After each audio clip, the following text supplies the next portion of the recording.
नमस्कार। धार्मिक रतन चैनल में आपका स्वागत है। जैसा कि आप जानते हैं, इस चैनल के माध्यम द्वारा हम श्रीमद् भागवत की पावन कथा धारावाहिक रूप में प्रस्तुत कर रहे हैं। अभी तक 41 प्रकरण हो चुके हैं और आज 42वां प्रकरण है और 10वें स्कंद की कथा चल रही है। पिछले प्रकरण में जाना था कि किस प्रकार उद्धव जी गोपियों को ज्ञान सिखाने गए थे और स्वयं ही कृष्ण प्रेम में, गोपियों के प्रेम में डूब करके मथुरा में वापस आ गए थे।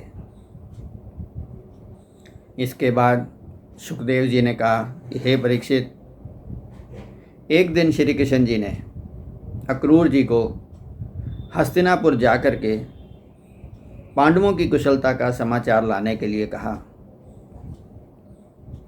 अक्रूर जी श्री कृष्ण की आज्ञा पाकर हस्तिनापुर की ओर चल दिए।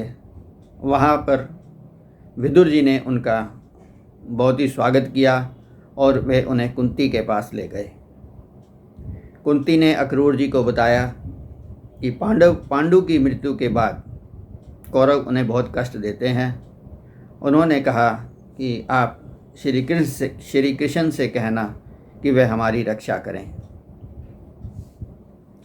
अक्रूर ने धृतराष्ट्र से मिल करके कहा कि पांडव भी आपके भाई के पुत्र हैं, अतः आपके भी पुत्र के समान हैं, इसलिए आपको दोनों में कोई भेदभाव नहीं करना चाहिए और सबके साथ एक जैसा व्यवहार करना चाहिए।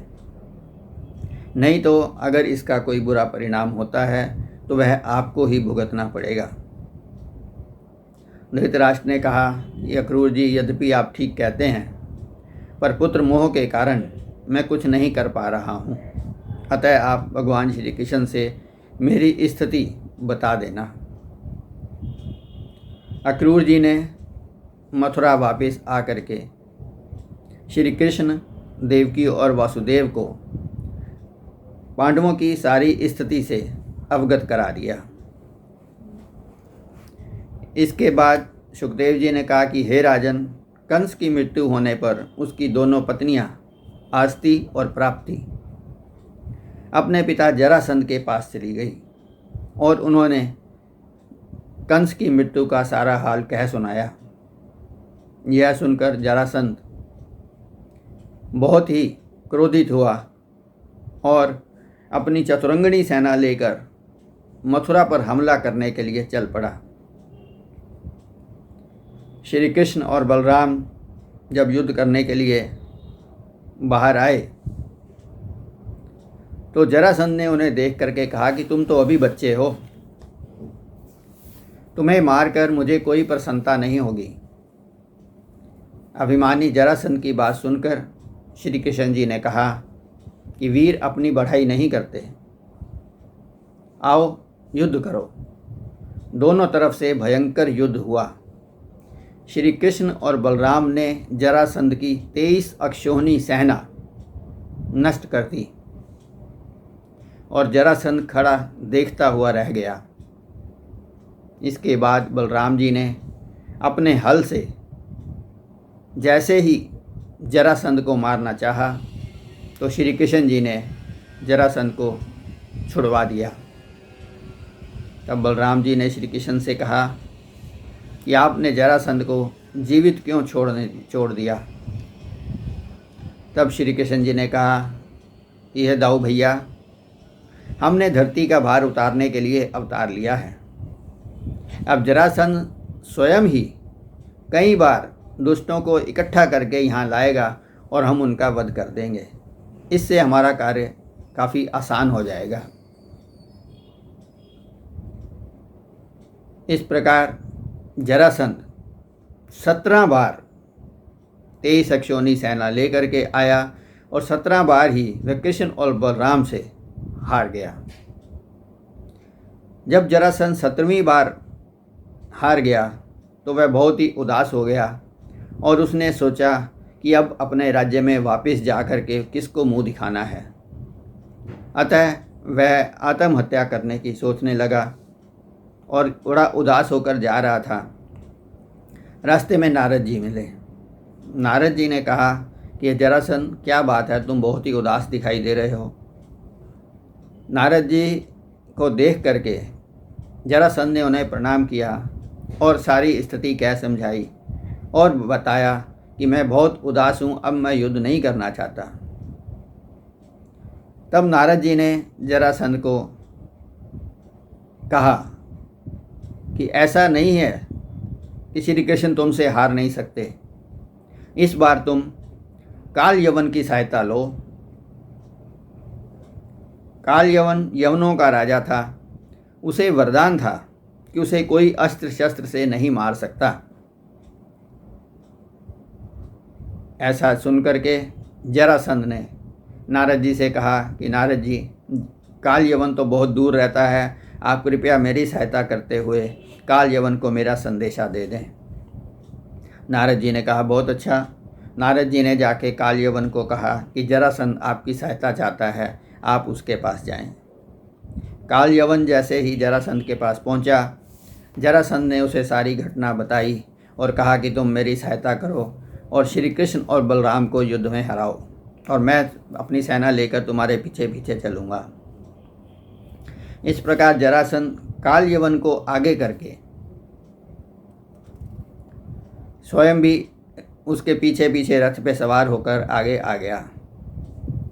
जब श्री कृष्ण और बलराम वापस आए तो श्री कृष्ण ने देखा कि इस बार काल यवन सबसे आगे है।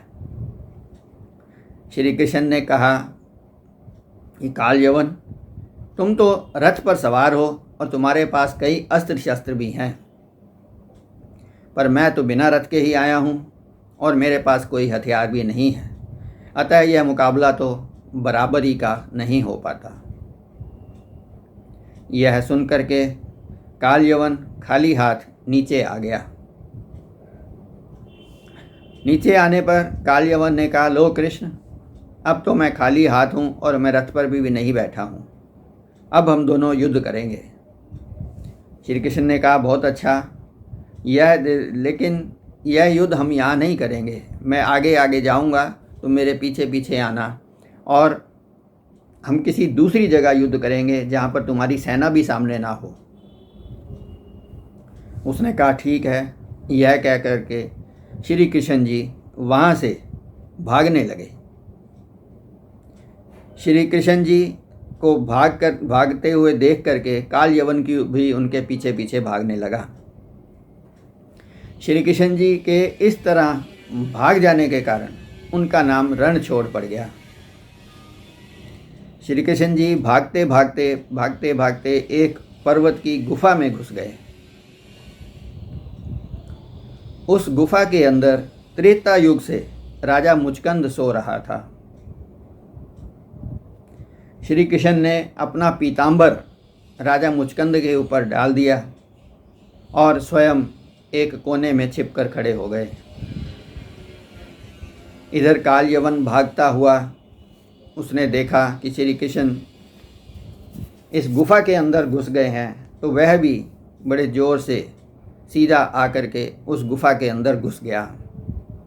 गुफा के अंदर उसने बहुत आवाज़ें लगाई और अंत में उसने देखा कि श्री कृष्ण पीताम्बर ओढ़ करके वहाँ सो गए हैं। काल यवन ने सोचा कि श्री कृष्ण मुझसे डर गए हैं और यहाँ गुफा में छुप करके अपना पीताम्बर करके सो गए हैं।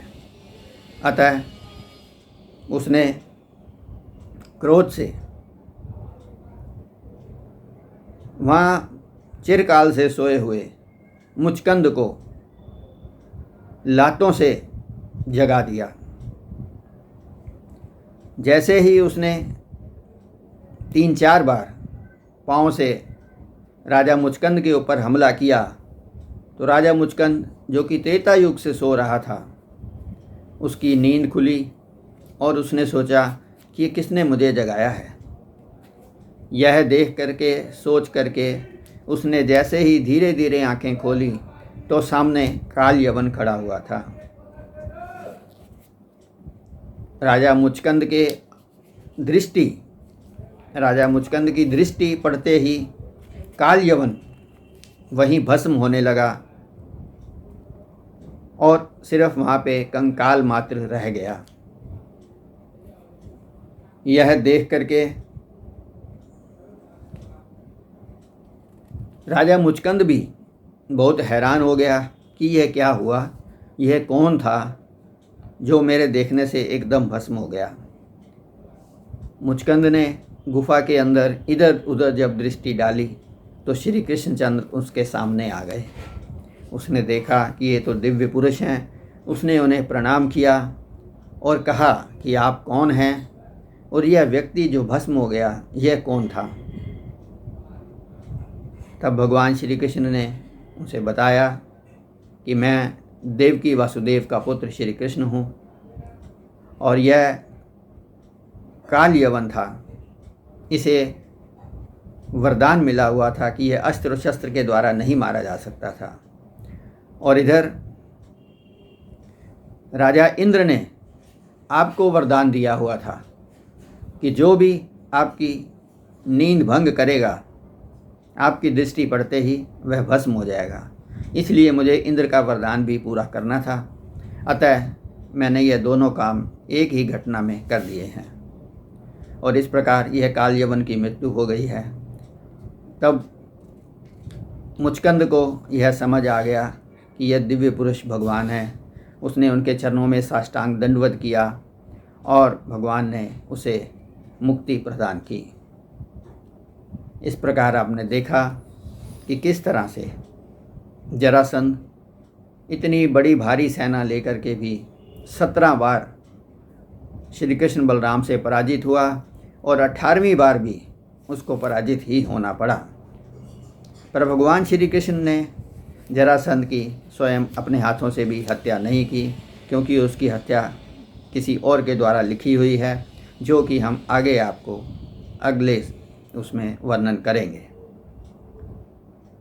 आज का प्रकरण समाप्त करने से पूर्व आइए 2 मिनट के लिए भगवत भजन कर लेते हैं। श्रीमन्नारायण नारायण नारायण, श्रीमन्नारायण नारायण नारायण, श्रीमन्नारायण नारायण नारायण, श्रीमन्नारायण नारायण नारायण, श्रीमन्नारायण नारायण नारायण, श्रीमन्नारायण नारायण नारायण, श्रीमन्नारायण नारायण नारायण। धन्यवाद। जय श्री कृष्ण।